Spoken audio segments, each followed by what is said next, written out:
Welcome back to the Webby O'Neill channel. Thanks for joining us for another video. In today's video, the breaking news is that Casemiro is coming to Manchester United. Manchester United have agreed a fixed fee of €60 million plus a further €10 million in add-ons.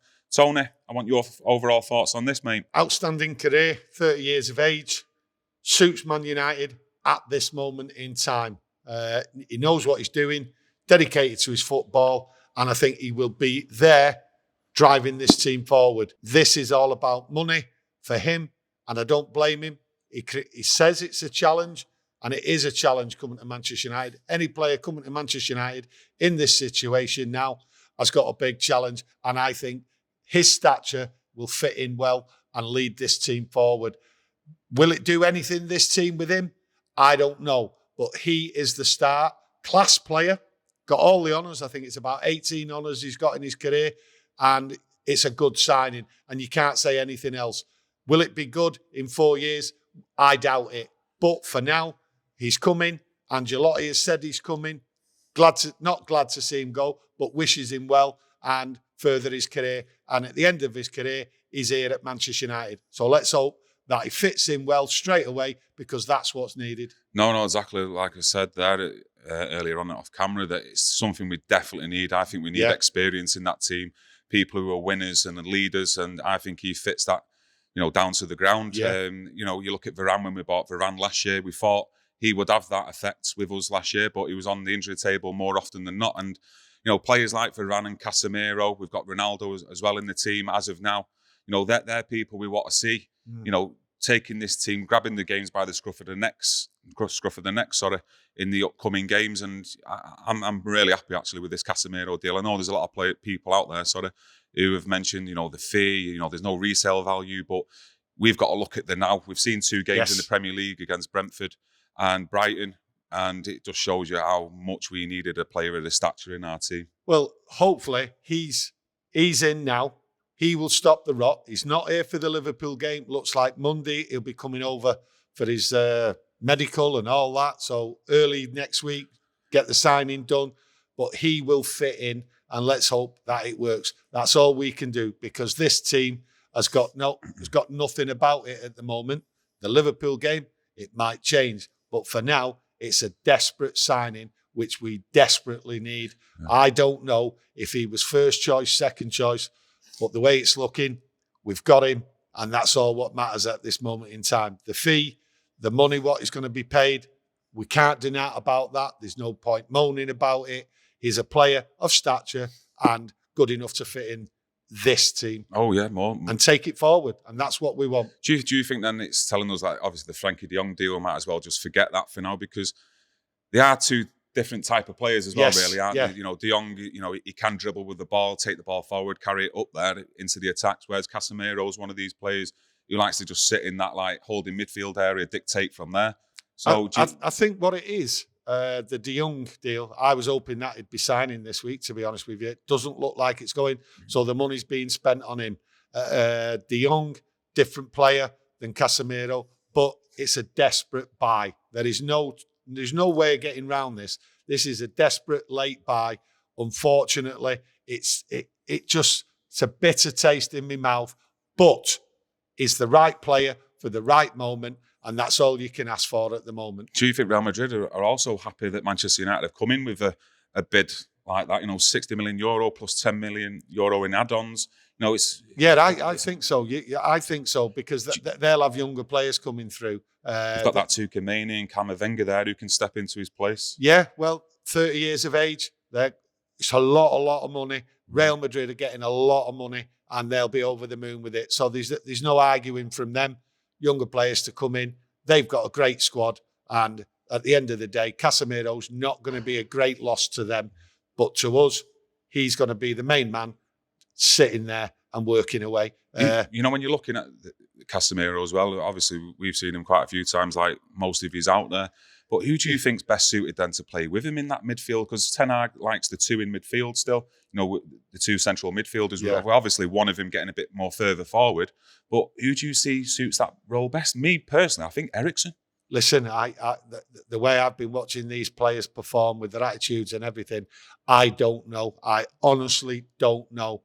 And I think what you're going to see is this Liverpool game, and people have got to step it up and make a mark and cement a place. Yeah. Because any one of that starting 11 against Brentford and Brighton could be dropped. And you can't make a case for any of them, right, to work with Casemiro. So the Liverpool game, I think it'll go from there. And I also think that there's a chance with Casemiro being in there, a younger player being brought in as well. Yeah, there was reports as well that come out yesterday that Manchester United had put a bid in for Anthony of Ajax on the Wednesday of €80 million.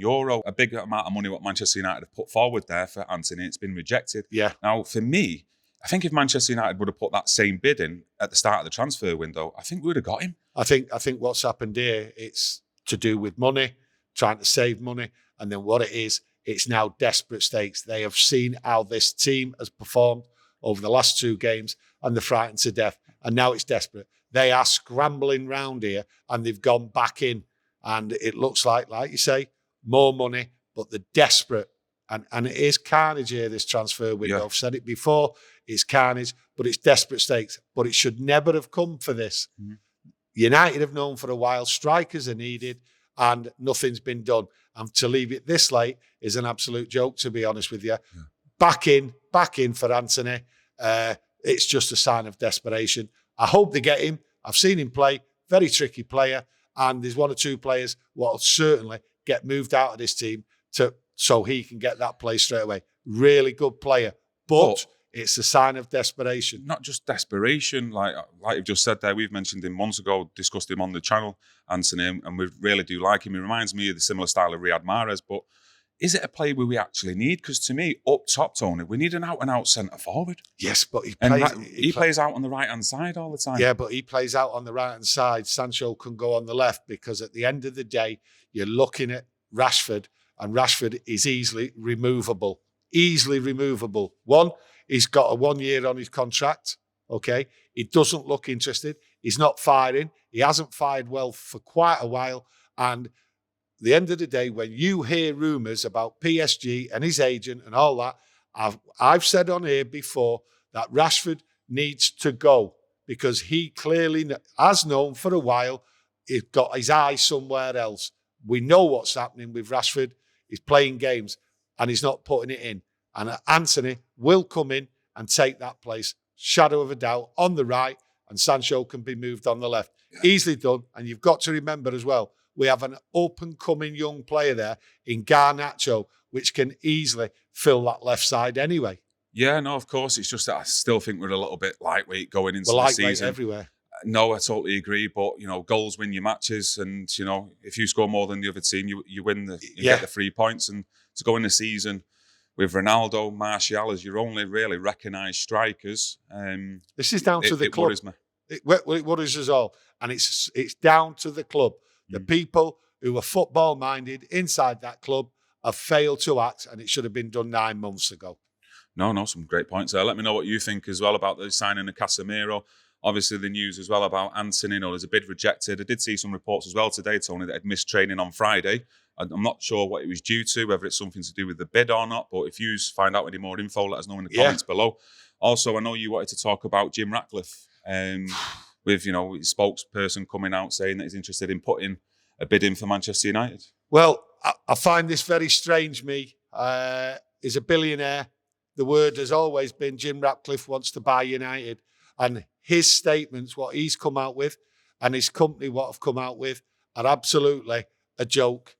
I cannot believe that people are turning around and backing Jim Ratcliffe, right, as though he's going to buy this club. Jim Ratcliffe has said that he wants to buy a stake. Well, I'm sorry, Jim Ratcliffe. Put your money where your mouth is and buy the club. That's what we as Manchester United fans want. We want someone to buy this club. He's stated he wants to lead the club and be in charge by buying a stake. No, you're not on. Jim Ratcliffe isn't daft. He's not going to put all his money into Manchester United and risk it. He wants a stake. He doesn't want to buy the club, no matter what the media says or anything like that. This is a bloke who I believe, and I've spoke to other people, who this billionaire wants to be heard and seen for his own ego, right? And he's talking for his own ego. I thought it was strange as well, Tony, with him actually coming out through the media, his intentions of, investing to a view of taking control of Manchester United. Surely all that's done in-house behind the scenes. Look, I look at this 6 months ago, right? The share price, the price of Man United was rock bottom, okay? As a businessman, he knows better than most, right? He should have gone direct to the Glazers and put an offer in for the club. Rock bottom prices. Why would you start searching when the share price is rising, right, and want to buy a minority stake when the price will be higher? Yeah. And then if you believe out there that he wants to buy this club, okay, in 12 months' time, 6 months' time, right, the price will be higher. Why would you do that as a billionaire businessman who says he knows what he's doing? Well, you don't buy a club, right, when the price is rising.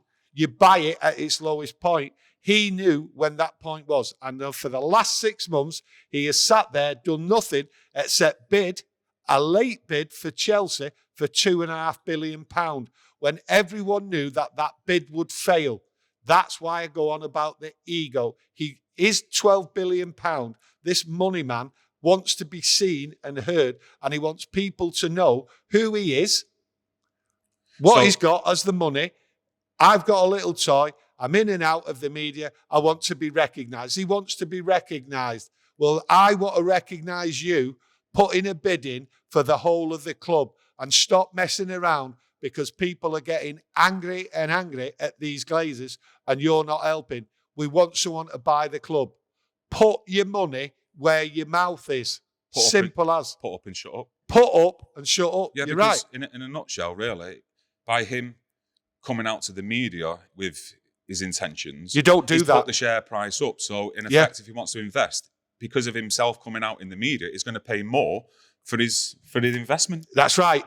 As a billionaire, let's face it, you're a billionaire because you know business. So there's something going on there. You don't buy a business by going round to the media, telling them your thoughts and what you think, this, that, and the other, and also trying to suggest you want to run the club, you want to be the powerhouse. Well, you're not the powerhouse if you just want a certain amount of shares.